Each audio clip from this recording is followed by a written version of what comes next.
Grabe guys, no? Kung napapansin nyo ito, no? Ito yung babae na nang iwan sa anak niya ng 10 araw sa bahay. So kung mapapansin nyo, grabe na kasamaan tao. Anak, nagkaanak sila pero iniwan yung anak sa loob ng bahay ng 10 araw. Paano mabubuhay yung bata sa loob ng 10 araw sa bahay na walang kasama? Ang sister, anong dahilan bakit iniwan? Dahil lang nakipag-date sa boyfriend. Grabe, no? Anong rason para iwanan mo yung bata tapos ikaw magpakaligaya? Eh, yung bata na lang ligaya na sa ating magulang, no? Ako maligaya ako na. Hindi ko sila pwedeng pabayaan kahit may trabaho ko, hindi ko na inaanahan. Trabaho ako ng kapiraso, basta kasama ko, hindi ko napapabayaan yung anak ko. Okay ako eh. Kontento ako sa kung anong merong salapi na piraso na pagsaluhan namin. Dahil alam ko naman, hindi pa kaya ng mga bata talaga. Hindi pa kaya ng mga batang mamuhay eh. Wala pa silang kakayahan, kasikaso ng ano nila, no? Pagkain nila, kailangan lutuan natin. Ngayon, pag nag-aaral, kailangan talaga kailangan ng suporta ng bata. Pero bakit itong ina na to, natiis ng iwan yung anak para lang doon sa kanya kaligayahan? Bakit? Natapos ko ng kaligayahan, nagkaanak na siya. Sinabigyan na siya kung bakit nabuo yung bata dahil sa kaligayahan naganap ko ina. Masaya siya nun eh, kaya siya nabuntis. Nung naipanganak mo na yung bata, iwanan mo, magpapakasaya ka ulit. Asan yung logic, no? Asan yung tamang pag-iisip sa mga ina dyan? Kayo yung pinag-iiwanan ng supling. Kumbaga, kayo yung pinag-iiwanan ng pula. Nasa inyong mga dugo-ugat, diba? Yung galing, nasa ano nyo. Tapos biglang iiwanan nyo lang dahil sa kaligayahan sa iisang lalaki. Mag-isip naman kayo. Tingnan yung kasalanan nyo. Hindi lang sa batas ng tao yung ginawa nyo kasalanan. Kasalanan nyo sa Panginoon talaga. Hindi mo kalalaki kasalanan. Sa batas ng tao, pinag ito yung musga. Dahil sa ginawa mong pagpabaya sa mga anak mo. Oo, hindi mo pinatay. Pero ang intention mo talaga doon sa pag-iwan is patayin. Kasi alam naman natin, ang tao 3 days eh. Mabubuhay ka kapag ka nakakain. Pero 10 days walang kain-kain yung bata. Paano mabubuhay yung bata? Sa piling na doon lang siya mag-isa sa loob ng bahay, di ba? Paano natin masasabing mabubuhay ito yung bata? Yung kalambian, iwasan na, yun yung nakalagay talaga sa Biblia. Yung kalibugan talaga, yun yung magpapaan sa atin, ano? Kalibugan. Sa mga magulang na. Kasi yung mga, panimula pa lang naman yung iba, no? Sa mga magulang na papabayaan yung bata ng gano'n. Alam naman natin na hindi kanila kaya. So, huwag natin silang pabayaan, mahalin natin sila dahil karugtong sila ng buhay natin, sila yung kaligayahan natin. Hindi naman, maligaya ka na dapat eh, may anak ka na eh. Iwanan mo siya ng gano'n, parang lang makipag-date, mamasyal kayo ng boyfriend mo.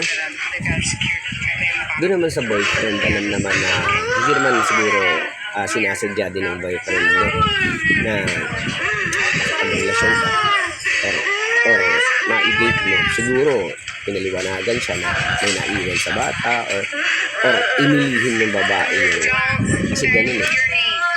Inilihim ng babae yung anak niya. Kaya nagkataon lang talaga na maaaring hindi rin alam ng lalaki kasi nga hindi naman natin pwedeng husgahan din yung isa. Oo, pasama na ng pasama ang tao. Pero anong doon na yung lalaki magkakaroon din pa ng sala. Siguro sa batas ihima yun eh. Meron ba siyang kinalaman? Meron ba siyang alam dito sa sitwasyon na to? Kung iisipin ng batas, siguro maaring ang sinabi sa kanya wala siyang anak. Maaring ang sinabi sa kanya o kung sinabi mang may anak siya, maaring may pinag-iwanan siya sa bata. Pero sa ibang bansa kasi, no? Parang pagka may anak ka na, so, doon ka na, separate ka na, no? So siguro kung nilihim niya na may anak siya, si bata pa yung bata. Kawawa yung bata, ano? Ako naawa ko naman dito sa babae. Kasi hindi niya palubos na nagsisi siya sa ginawa niya. Hindi niya pa hindi pa siya naghihingi ng tawad sa Panginoon. Parang tanggap mo hindi, na lang, kumbaga yung pagsisisi niya sa kanya na lang. Hindi niya binigay solusyon pagsisisi niya na, Panginoon, nagsisisi ako sa nagawa ko sa anak ko. Patawarin mo ko yung mga ganun. Kasi ito, parang hindi niya pa, no? Parang hindi niya pa talagang lubos na pinagsisisihan yung mga nagawa niya. Binuraan pa niya yung pulis. Binuraan pa niya. So talagang ang intention talaga yung babae ito. Hindi natin alam, kasi may kanya-kanya naman tayo. Pero hindi man dapat talaga pabayaan ng anak para lang sa kaligayahan. Kasi ang kaligayahan natin, yung mga bata. Sa tuwing makakakita ka nga ng bata, ang saya-saya natin. Kahit na hindi natin anak, pag mayroon tayong nakitang bata na nakapagpapatuwa, diba? Yung masayaw yung bata, naglalaro, pag nakita mo, nadadapa, natatawa ka. So nagiging masaya kayo. Ang kulit ng bata, diba? Tapos ito, natuwa ka. Yung bata, iniwan mo. Anong klaseng ina ka? Sa mga nanay dyan na walang pagmamahal sa mga anak. Kung wala kayong pagmamahal sa anak, huwag nyo nang Punta nyo, meron naman tayo mga kuhaan dyan. Yung home for the aged parents. Yung mga iwanan ng mga bata. Kung wala kayong kakayahan, isurrender nyo. Para mabigyan ng magandang buhay yung bata. Kawawa yung bata na mamamatay lang ng walang kadahil. Dahil oo, sabi nga, diba, yung mga bata sa Panginoon daw yan. Totoo naman sa Panginoon. Pero kawawa kasi yung bata na bigla na lang namamatay ng dahil lang sa pagbayaan ninyo, dahil lang sa kalibugan ninyo, no? Yung kalibugan kasi nasa tao na nakakapit sa tao yung kalibugan. Pero maling mamatay yung bata ng dahil lang saan. Dapat nag-iisip din tayo. Anak natin sila. Dapat mahalin natin sila. Huwag natin silang pabayaan para lang para lang magawa mo yung gusto mo, na maging maligaya ka. Iwanan mo yung anak mo sa liblib na bahay na walang tao, walang magpapakain, magpapainom sa kanya. Dapat naisip mo yun na mamamatay ang anak mo pag iniwan mo. Di wala man lang kasama. Tinulong mo sa kwarto, tinulong mo sa bahay. 10 days, ano ba naman yan? Mamakita yung bata, asaan yung puso mo? Nanay ka nang galing sa'yo yung bata, mamamatay lang dahil sa pabayaan mo. So yun mga ka-Anghel University. Dito na ipapakita na yung batas talaga sa ibang bansa dapat pinapairan para wala nang tumulad gumaya sa ganitong mga magulang na pabayaan mamatay yung bata para lang sa kanila. Dapat ako, diba?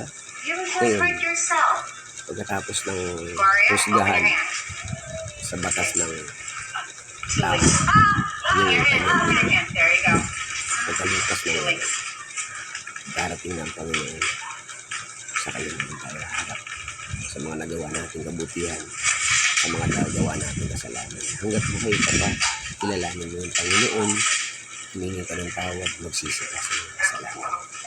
So huwag natin kabayaan umabot tayo sa mamamatay na tayo, hindi pa natin nakikilala ang Panginoon. Sana magbalik loob tayo sa Panginoon para hindi tayo nakakagawa ng malalaking kasalanan. Wala naman sinabi hindi tayo nakakagawa ng kasalanan. Walang perfecto. Walang taong mabuti o hindi nagkakasala. Lahat tayo nagkakasala. Tanggapin natin yun. Walang mabuti. Pastor, pare, nagkakasala yung mga yan. Walang perfecto kahit si Putin. Walang perfecto. So sa atin lang, magsisi ka, humingi ka ng tawad, Kung nalaman mo ng kabutihan, magpakabuti ka. Pero kahit nalaman mo na, talaga nagkakasala ka, hindi mo na tayo. Para naging ano tayo, kilala mo tayo. Nagkakaangin yun. Pilisin natin yung pagkakasala. Current time is 13:13.